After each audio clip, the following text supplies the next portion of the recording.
Hi అండి, daily dears YouTube ఛానల్కి welcome.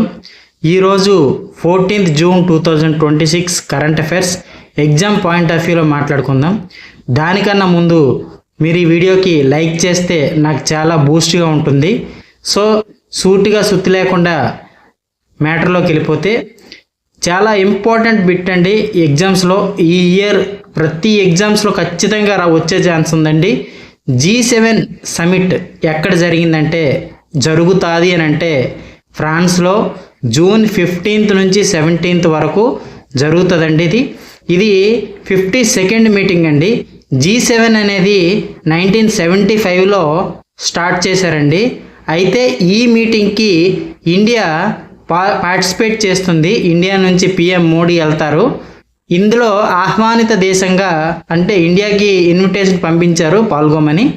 So ఈ మీటింగ్లో ప్రపంచ ఆర్థిక వ్యవస్థ, AI ఆర్టిఫిషియల్ ఇంటెలిజెన్స్, వాతావరణంలో మార్పులు, అంతర్జాతీయ భద్రత పైన డిస్కస్ చేసుకుంటారు ఆ కంట్రీస్. అయితే G7 కంట్రీస్ ఏంటంటే USA, UK, France, Germany, Italy, Canada, Japan. అయితే G7 కోసం అడిగే ఛాన్స్ ఏముందంటే, ఇండియా పార్టిసిపేట్ చేస్తుంది కదా, సో ఇండియా ఇందులో మెంబరా కాదా అని అడిగే ఛాన్స్ ఉంది. తరువాత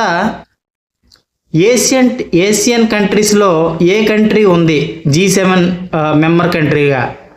జపాన్. అలాంటి క్వశ్చన్ అడిగే ఛాన్స్ ఉందండి.